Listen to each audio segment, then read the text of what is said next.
Hello everyone, आप सभी का स्वागत करता हूं आज की इस लेक्चर में। आज हम एसएससी जीडी परीक्षा 2025 मैथ्स प्रैक्टिस सेट का सीरीज स्टार्ट करने जा रहे हैं, जिसका आज डे 1 लेक्चर है, जिसमें हम प्रीवियस ईयर पेपर 20 फरवरी 2024 शिफ्ट 1 में पूछे गए मैथ्स के सभी सवालों का बेहतरीन एनालिसिस करेंगे। आपको मजा आएगा। आप यदि इस चैनल पे नए हैं तो चैनल जरूर सब्सक्राइब कर लीजिएगा। चलिए स्टार्ट करते हैं आज का यह सेशन। देखिए, यदि एक आयत की लंबाई में 14.28% की वृद्धि होती है तो क्षेत्रफल को समान रखने के लिए उसकी चौड़ाई को कितने प्रतिशत कम किया जाना चाहिए पता करके बतानी है। अगर हम कहें कि 14.28%, इसका मतलब क्या हुआ सर? इसका मतलब 1/7 होता है फ्रैक्शन में बदलने पर जी। ठीक, तो देखिए ये है सर वृद्धि वाला। तो फ्रैक्शन में बदलने के बाद जो ऊपर वाला वैल्यू होगा वो वृद्धि को बताएगा। मतलब 7 यूनिट में 1 यूनिट की वृद्धि। इसका मतलब क्या हुआ कि अगर लंबाई पहले 7 यूनिट रहा होगा अनुपात में, तो भाई साहब बाद में 1 यूनिट बढ़ जाएगा, 8 यूनिट हो जाएगा। ठीक, अब देखो हमको क्षेत्रफल समान रखना है क्या, तो चौड़ाई क्या होना चाहिए? तो चौड़ाई को जस्ट उल्टा करो। 8 यूनिट रहा होगा चौड़ाई, तो भाई साहब बाद में 7 यूनिट हो गया होगा। तभी तो हम कहते हैं कि लंबाई गुना चौड़ाई क्षेत्रफल होता है। तो देखो 7 गुना 8 56, अच्छा 8 गुना 7 56, क्षेत्रफल बराबर हो गया। तो हमको पूछा गया है कि भाई साहब चौड़ाई को कितने प्रतिशत कम किया जाना चाहिए। तो पहली बात, चौड़ाई कम हो रहा है कि नहीं, देखो पहले 8 बाद में 7 कम हुआ, 1 यूनिट कम हुआ क्या, 1 की कमी। अच्छा ये कमी किसमें होगा? प्रारंभिक मान चौड़ाई का 8 है, गुणा कर देंगे 100, वैल्यू आएगा परसेंट में। तो ये वैल्यू क्या हो जाएगा? 12.5%। यही तो आंसर है, option A will be correct.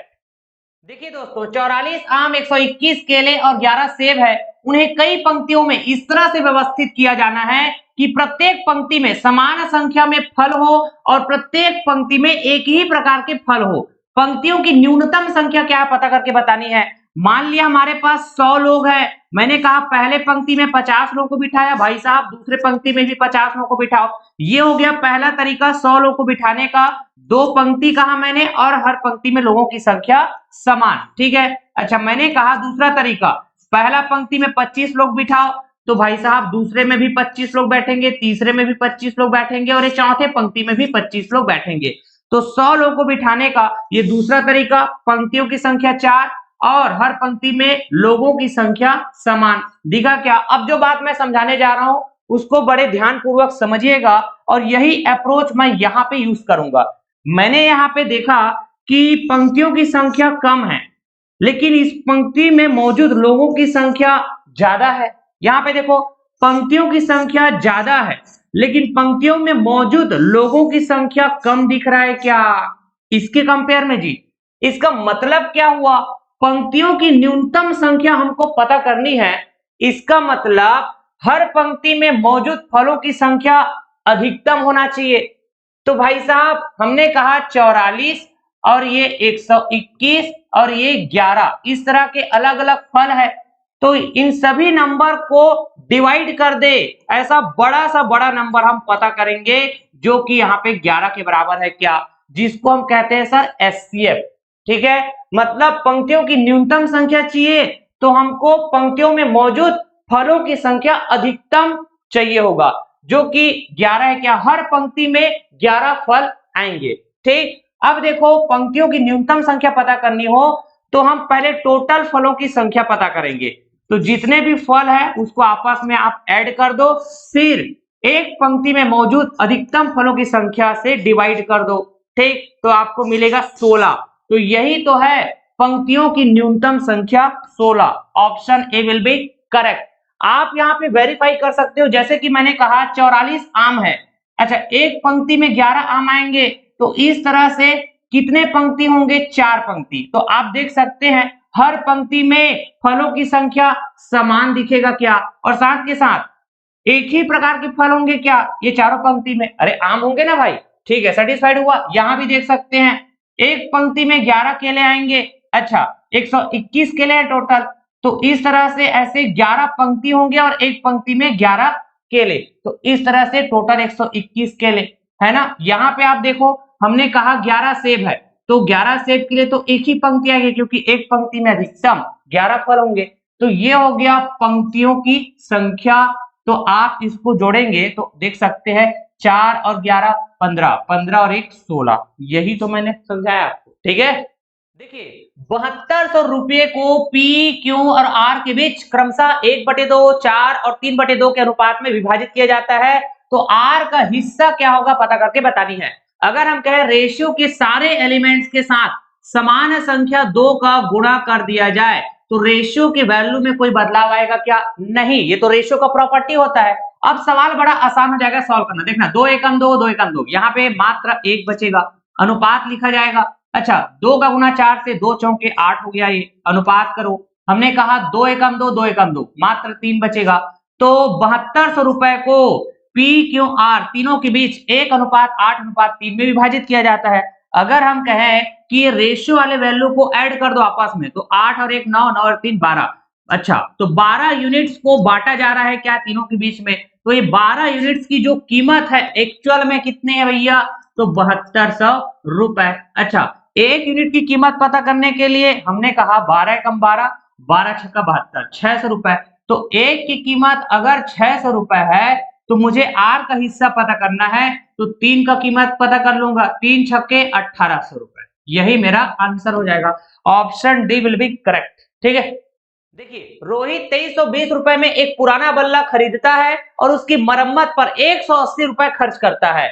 मतलब क्या समझे, 2320 रुपए में अगर वो पुराना बल्ला खरीदा और खरीदने के बाद 180 रुपए मरम्मत में खर्च किया तो टोटल लागत कितना हुआ होगा, तो दोनों को ऐड कर दिया जाएगा, इसी को कहते हैं कॉस्ट प्राइस। ठीक, तो सीपी हमारा यहाँ पे कितना है 2500 रुपए, यही बात है। ओके, अब देखो सवाल आगे क्या कहता है, यदि वह इसे 2400 रुपए में बेचता है, अगर उस बल्ले को 2400 रुपए में बेचेगा, मतलब ये सेलिंग प्राइस हुआ, तो सवाल कहता है हानि प्रतिशत क्या है पता करके बताओ। तो यहाँ पे साफ साफ दिख रहा है सर 2500 के माल को 2400 में बेचा जा रहा है, मतलब 100 की हानि हुई, 100 रुपए की हानि हुई ना, हमको प्रतिशत में बताना है। लिखेंगे हानि 100 रुपए है सर। अच्छा हानि किस पर होगा, हमेशा कॉस्ट प्राइस पर होगा जो कि 2500 रुपए है। ठीक, गुणा कर देंगे 100 से, वैल्यू आएगा परसेंट में, 2 जीरो से 2 जीरो कैंसिल हो जाएगा, 25 एकम 25, 25 चौके 100, मतलब 4% आएगा सर हानि। Option C will be correct. देखिए एक विद्यार्थी ने एक परीक्षा में 75% अंक प्राप्त किए और उसे 60% अंक प्राप्त करने वाले दूसरे विद्यार्थी के अंक से 30 अंक अधिक प्राप्त हुए। मैंने कहा कि यहाँ पे दो तरह के विद्यार्थी हैं, ए और बी। ए को कितना प्रतिशत अंक मिला है, 75% अंक। अच्छा बी को 60% अंक मिला है। यहाँ साफ साफ शब्दों में हम देख पा रहे हैं कि ए को ना सर बी के कंपेयर में ज्यादा अंक मिला है। प्रतिशत में कितना ज्यादा, आप बोलेंगे 15%। एक्चुअल में 30 अंक अधिक मिला है क्या, मतलब क्या समझे, 15% की वैल्यू 30 अंक है। अगर हम कहें 1% की वैल्यू पता करो, 15 एकम 15, 15 दूनी 30, सर 2 अंक हो जाएंगे। ठीक, अगर हम कहें कि उस परीक्षा के अधिकतम अंक जिसको मान लिया मैंने 100%, ठीक है, तो भाई साहब 1% की वैल्यू 2 अंक है, तो 100% की वैल्यू 2 गुना, मतलब 200 अंक हो जाएंगे क्या, तो परीक्षा में अधिकतम अंक 200। Option D will be correct. देखिए दोस्तों किसी वस्तु का विक्रय मूल्य 5175 रुपए है और उस पर 25% की छूट दी गई है, वस्तु का अंकित मूल्य कितना है पता करके बताइए। देखिए मार्क्ड प्राइस के नाम से जानते हैं हम अंकित मूल्य को, तो मैंने मान लिया उस वस्तु का जो मार्क्ड प्राइस है वो x रुपए है और यही पता करना है सवाल के हिसाब से। जब भी हम डिस्काउंट की बात करें जिसको कहेंगे छूट, तो वो हमेशा अंकित मूल्य पर देखने को मिलता है। 25% की छूट देने के बाद उसको बेचा जाएगा, तो मैंने कहा 75% की कीमत पर बेचा गया होगा। किसका 75%, तो अंकित मूल्य का। ठीक है, तो x का 75% पता करेंगे तो ये मिल जाएगा आपको बेचने का कीमत 5175 रुपए। ठीक, हमने कहा x गुणा 75/100 बराबर हो जाएगा ये 5175 रुपए। ठीक है, तो ये बोलेंगे 25 या 75, 25 चौके 100। ठीक, 3 एकम 3, 3 एकम 3, 3 सत्ते 21, 3 दूनी 6, 3 पंचे 15 और 4 का गुना हो जाएगा 17 25 के साथ, तो 4 पंचे 20, 4 दूनी 8, 8 और 2 10, 4 सत्ते 28, 1 29, 4 एकम 4, 4 और 2 6, ठीक है, 6,900 रुपए। सर यही तो है अंकित मूल्य जिसको हमने x माना था, 6,900 रुपए। Option D will be correct.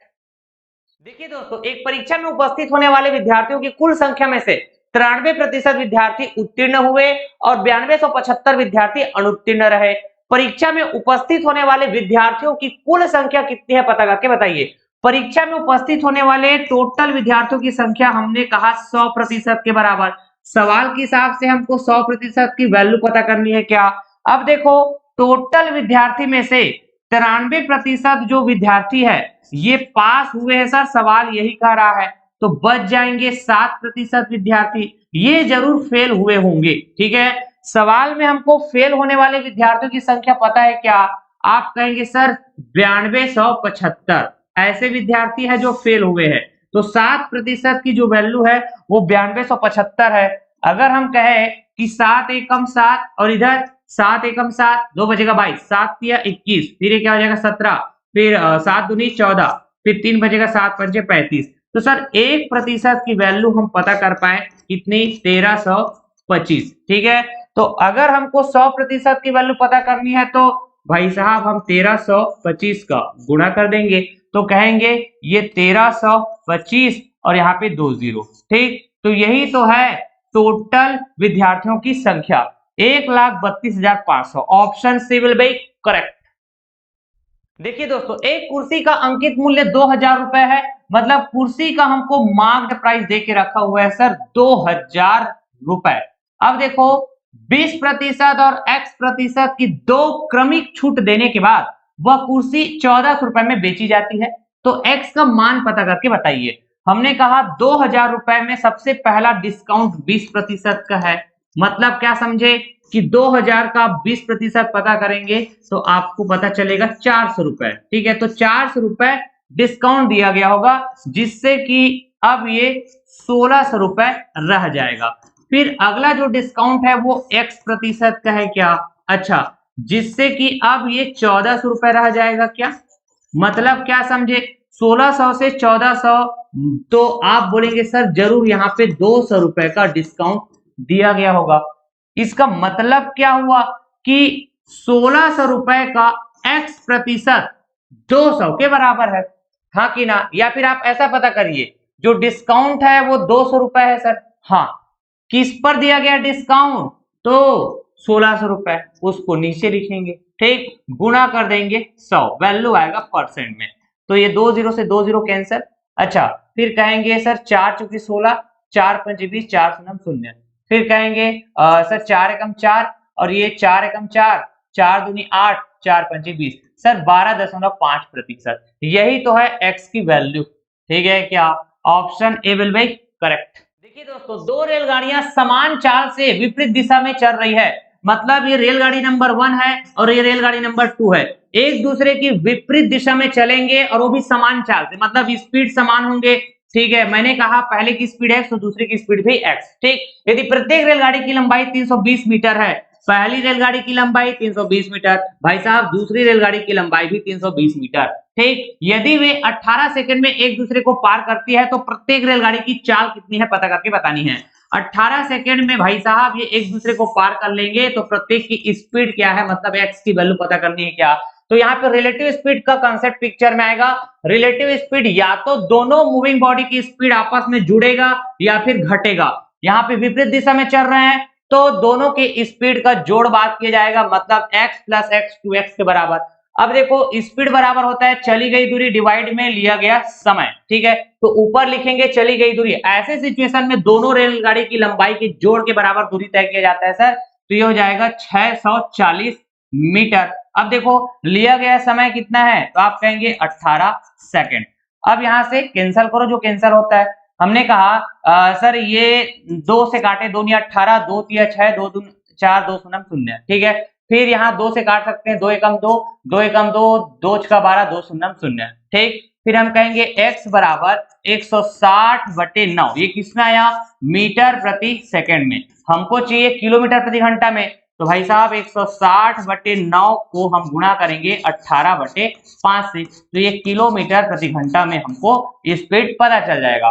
हमने कहा 5 एकम 5 और ये 5 दिया 15 और 5 दूनी 10, ठीक है। 9 एकम 9, 9 दूनी 18, 32 का गुणा आप 2 से करेंगे तो 64। तो ये जो स्पीड है, प्रत्येक रेलगाड़ी की जो स्पीड है वो 64 किलोमीटर प्रति घंटा, यही हमारा आंसर हो जाएगा। Option C will be correct. देखिए दोस्तों, सिंप्लीफिकेशन का यह सवाल है। ऐसे सवाल में जब भी हमको ऑफ दिखता है, जिसका मतलब हिंदी में होता है का, तो हम ना इस का की जगह लिखेंगे पहले तो गुणा, ठीक है, और इसी को पहले सॉल्व किया जाएगा।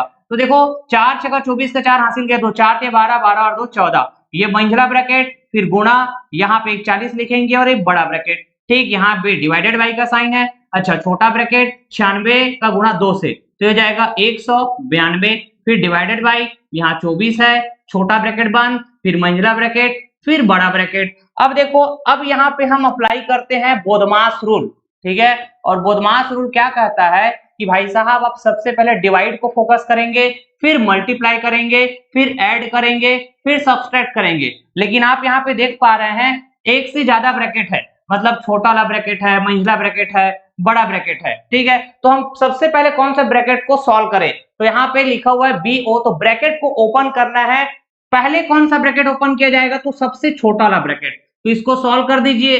24 एकम 24 और ये 24 अट्ठे 192, तो छोटा ब्रैकेट सॉल्व हो गया, इसकी वैल्यू 8 आया। फिर इसके बाहर डिवाइडेड बाई है, फिर यहाँ पे 144, तो यहाँ से हम फिर अब मंझला वाले ब्रैकेट को सॉल्व करेंगे। बोलेंगे 8 एकम 8 और ये 8 एकम 8, कितना बचेगा 6, 64, 8 8 64, तो ये मंझला वाला ब्रैकेट भी सॉल्व हो गया, वैल्यू आया 18, ठीक। और मंझला वाला ब्रैकेट के बाहर यहाँ पे लिखा हुआ है 41 और ये बड़ा वाला ब्रैकेट के अंदर है, तो इसको बस आपस में गुणा कर दीजिए, आंसर आ जाएगा, ठीक है। 18 एकम 18 का 8 हासिल का 1, 18 चौके 72, 72 और 1 73, 738, यही हमारा फाइनल आंसर है। Option C will be correct. देखिए, बोधमास रूल कहता है सबसे छोटा वाले ब्रैकेट को पहले सॉल्व करो। पहले डिवाइड करेंगे सर, 24 एकम 24, 24 दिया 72, फिर गुणा करेंगे 175 का गुणा 3 से, फिर ऐड करेंगे 5 को, ठीक है क्या।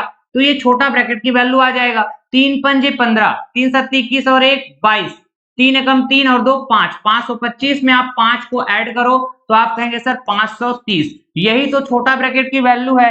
अब इस छोटा ब्रैकेट की वैल्यू के साथ आपको 20 का गुणा करना है क्या, ठीक, तो आपको ना मंझला ब्रैकेट की वैल्यू पता चल जाएगा, कितना आएगा।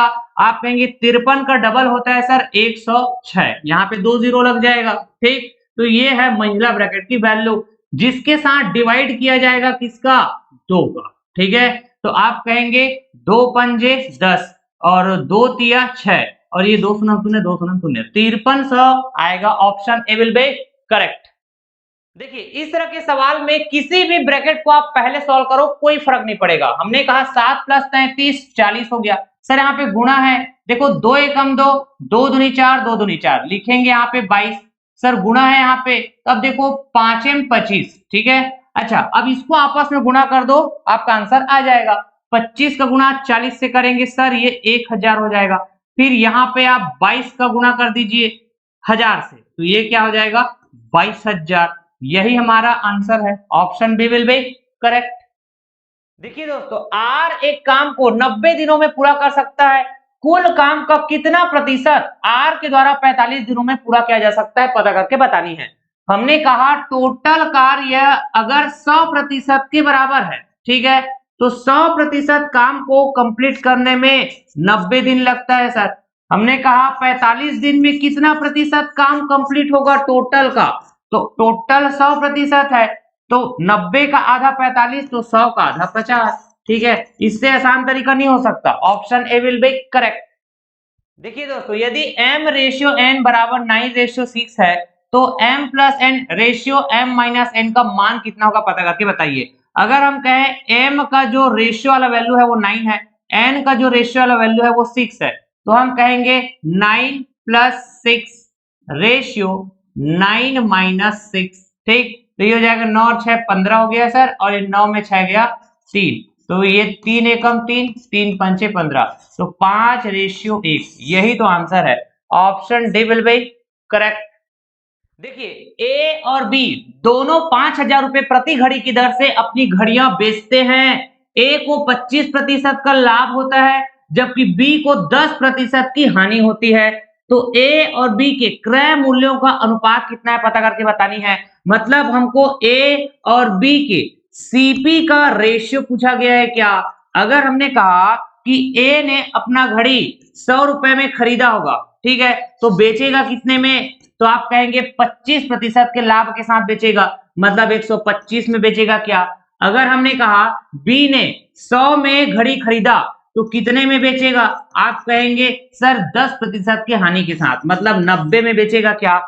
सवाल के हिसाब से अगर हम कहें तो दोनों की एसपी समान होना चाहिए, तो भाई साहब इस 90 का गुणा यहाँ पे करो और ये 125 का गुणा यहाँ पे करो। इससे होगा क्या कि दोनों की जो एसपी है ना वो समान हो जाएगा। अगर मैंने यहाँ पे 90 का गुणा किया है तो यहाँ पर भी आप 90 का गुणा करिए। अगर मैंने यहाँ पे 125 का गुणा किया है तो यहाँ पर भी 125 का गुणा करिए। हमको चाहिए क्या, दोनों के सीपी का रेशियो चाहिए, ठीक है।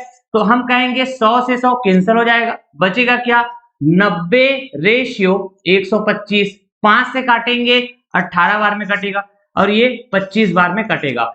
तो दोनों के जो क्रय मूल्य का अनुपात है वो 18:25, ठीक है। यहाँ पे जो दोनों की एसपी है 5,000 रुपए जो कि रियल वैल्यू है, तो रियल वैल्यू का यहाँ पे कोई लेना देना नहीं है। क्यों सर, क्योंकि हमको रेशियो पूछा गया है, क्रय मूल्यों का रेशियो पूछा गया, तो रेशियो में रियल वैल्यू का कोई मतलब नहीं होता, ठीक है क्या। देखिए किसी धन राशि पर 40 वर्षों तक प्राप्त साधारण ब्याज उस धन राशि का 2/5 है। वार्षिक ब्याज की दर पता करके बतानी है। मैंने कहा वो धनराशि पी है, मान लो ये 100 रुपए के बराबर है। अब देखो हमको जो साधारण ब्याज मिलने वाले हैं वो 40 साल बाद, कितने साल बाद, 40 साल बाद कितना मिलेगा, ये धनराशि का 2/5। तो 100 रुपए का 2/5 करेंगे तो ये 40 रुपए मिलेगा क्या। अच्छा, तो 40 साल में 40 रुपए साधारण ब्याज मिलेगा, तो एक साल में कितना साधारण ब्याज मिलेगा, आप कहेंगे 1 रुपए, ठीक है। तो हमको ब्याज की दर, वार्षिक ब्याज की दर पता करना है, तो एक वर्ष में जो ब्याज मिल रहा है 1 रुपए, ठीक है। अच्छा, किसमें मिलेगा ब्याज, हमेशा मूलधन में, तो मूलधन को डिवाइड करेंगे, 100 रुपीज माना था, गुणा करेंगे 100, वैल्यू आएगा परसेंट में, तो 100 से 100 कैंसिल, यहाँ रुपए से रुपए कैंसिल, तो वैल्यू आएगा परसेंट में 1%, ठीक है। यही तो है वार्षिक ब्याज की दर, option D will be correct, ठीक। देखिए चक्रवृद्धि ब्याज पर रखी गई एक धनराशि 10 वर्षों में 2 गुनी हो जाती है। वह समय ज्ञात कीजिए जिसमें यह राशि स्वयं 4 गुना हो जाएगी अगर वार्षिक रूप से चक्रवृद्धि ब्याज मिलता है तो, ठीक। अगर हमने कहा कि 100 रुपया मान लो वो धनराशि है जो कि 10 वर्ष में 2 गुना हो जाएंगे, तो 100 रुपए का 2 गुना करो, 200 रुपए हो जाएंगे क्या सर, ठीक है। अच्छा, सवाल कहता है कि कितने वर्ष बाद 4 गुना हो जाएगा, तो 100 का 4 गुना करो तो ये 400 रुपए, ठीक है। अच्छा, यहाँ पे देखेंगे कि 200 से ये 400, मतलब ये 2 गुना है क्या, तो 2 गुना होने में 10 वर्ष लगता है ना सर, ये देखो अभी तो देखे थे 2 गुना होने में 10 वर्ष लगता है। तो हमको पहुंचना है कहां, 100 से 400, मतलब 100 का 4 गुना पहुंचना है, तो पूरा यहां से लेके यहां तक जाना पड़ेगा क्या, तो ये 10 वर्ष और ये 10 वर्ष, तो 20 वर्ष लगेंगे सर 4 गुना होने में, ठीक है। देखिए दोस्तों, एक वर्ष में सपना का औसत मासिक व्यय वर्ष के प्रथम 3 महीनों के लिए 1100 रुपए है, तो 3 महीने में 3300 रुपए खर्च किए होंगे। अच्छा, अगले 5 महीनों के लिए जो मासिक व्यय है वो 1000 रुपए है, तो 5 महीने में 5000 रुपए खर्च किए होंगे, और अंतिम 4 महीनों के लिए मासिक व्यय 1200 रुपए है, तो 4 महीने में 4800 रुपए खर्च किए होंगे। अगर हम कहें पूरे 12 महीने में, एक वर्ष में सपना कितना रुपए खर्च किए होंगे, तो आप सभी को ऐड कर देंगे, 4000, 5000, 9000, 9000, 3000, 12000 हो जाएगा, और ये 800 और 300 1100, मतलब ये 13100 रुपए ये एक वर्ष का खर्च है सपना का, ठीक। अच्छा, सवाल क्या कहता है, यदि कुल वार्षिक बचत 1300 रुपए थी, मतलब एक वर्ष का जो बचत है वो 1300 रुपए, ठीक, तो सपना की औसत मासिक आय कितनी थी पता करके बतानी है। तो यहाँ पे जो ये खर्च है और ये जो बचत है ये वार्षिक है क्या बच्चा, ठीक है। तो अगर हम दोनों को ऐड करेंगे तो हमको यहाँ पे आय मिलेगा, तो ये आय भी क्या मिलेगा, वार्षिक मिलेगा, हाँ कि ना। और हमको जो पता करना है वो मासिक आय पता करनी है क्या, तो पहले हम वार्षिक आय पता कर लेते हैं। ये हो जाएगा सर 14,400 रुपए, ठीक है। ये हुआ वार्षिक आय। एक वर्ष में 12 महीना, 12 से डिवाइड करो वार्षिक आय को, जो कि 14,400 रुपए है, ठीक है। आप कहेंगे 12 कम 12 और 12 12 144, 1200 रुपए आएगा सर, है ना। ये है मासिक व्यय, ठीक है। Option C will be correct. देखिए, एक क्रिकेट टीम में 7 पुरुषों की आयु 26, 25, 21, 29, 24, 28 और 22 है। उनकी औसत आयु कितनी है पता करके बतानी है। मतलब हम सभी के आयु का योग करेंगे भाई साहब, उसके बाद फिर हम ना जितने भी लोग हैं, कितने लोग हैं 7, तो लोगों की संख्या से डिवाइड कर देंगे। तो हम कहेंगे 6 5 11, 11 1 12, 12 9 21, 21 और 4 25, 25 और 8 33, 33 और 2 35, 35 का 5 हासिल गया 3। अब देखो 2 2 4, 2 6, 2 8, 2 10, 2 12, 2 14, 14 और 3 17, मतलब 175 ये योग आया। डिवाइड करेंगे संख्या से, तो 7 एकम 7, आप कहेंगे 7 दूनी 14, फिर 3 बचेगा, 7 पंचे 35। तो सर जो औसत आयु है वो 25 आएगा। Option C will be correct. देखिए, 8 दिनों तक काम करने के बाद राखी को पता चलता है कि अभी तक केवल 10% काम पूरा हुआ है। अगर मैंने कहा टोटल कार्य, तो टोटल कार्य मैं 100% के बराबर कह सकता हूं, जिसमें से अभी तक मात्र 10% काम पूरा हुआ है। समय लगा है भाई साहब 8 दिन। ये राखी के हिसाब से है क्या ये, ठीक है। अगर इस काम को राखी पूरा करना चाहती, मतलब 100% काम पूरा करना चाहती, तो कितना समय लगता, अरे 8 दिन लगता है 10% काम करने में, तो 100% काम करने में 80 दिन लगेंगे ना, ठीक है। ये राखी के हिसाब से है भाई, जो भी मैंने बात किया, ठीक। अब देखो, पूनम को काम पर रखती है जो राखी से 20% अधिक कुशल है, तो 20% का मतलब क्या होता है, 1/5। 20% अधिक मतलब 5 में 1 यूनिट अधिक, मतलब क्या हुआ, 5 यूनिट्स काम एक दिन में कंप्लीट करेंगे अगर राखी, ठीक है। तो पूनम अधिक कार्य कुशल है, अधिक काम करेंगे, 5 में 1 यूनिट अधिक, तो 6 यूनिट काम एक दिन में कंप्लीट करेंगे कौन, पूनम, ठीक है। तो देखो 10% काम पहले से हो चुका है, तो शेष कितना बचेंगे, आप कहेंगे शेष कार्य ना सर, शेष कार्य 90% बचेंगे। तो ये 90% काम को दोनों मिलकर करेंगे क्या, पूनम और कौन, राखी, दोनों मिलकर कंप्लीट करेंगे। तो किस स्पीड से काम करेंगे शेष कार्य को दोनों मिलकर, अरे भाई साहब दोनों की स्पीड को हम जोड़ देंगे, तो 11 यूनिट्स पर डे, एक दिन में दोनों मिलकर 11 यूनिट्स काम कंप्लीट करेंगे, इस स्पीड से कार्य करेंगे, ठीक है। अच्छा, अब देखो, अगर हमको टोटल कार्य पता चल जाए तो हम ये पता कर पाएंगे क्या कि शेष काम को पूरा करने में उन्हें कितने दिन और लगेंगे, ठीक। तो टोटल कार्य ना मैं यहां से पता कर सकता हूं राखी के कंडीशन से। टोटल कार्य अगर राखी कंप्लीट करना चाहते हैं तो 80 दिन।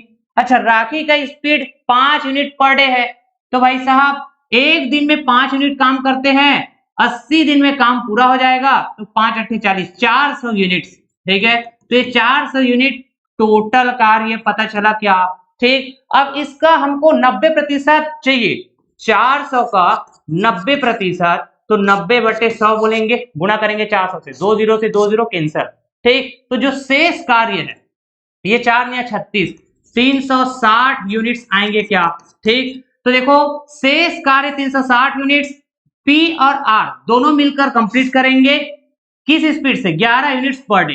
तो भाई साहब कितना दिन लगेंगे, तो 360 डिवाइड में 11 दिन, ठीक है। यही तो आंसर है, option A will be correct, ठीक है दोस्तों। तो ये रहा SSC GD previous year paper 20 फरवरी 2024 शिफ्ट 1 में पूछे गए मैथ्स के सभी सवालों का बेहतरीन एनालिसिस। आशा करता हूं कि आप सभी ने ये सेशन एंजॉय किया होगा। बिल्कुल आप अपने फ्रेंड सर्कल में शेयर करिएगा इस सेशन के लिंक को।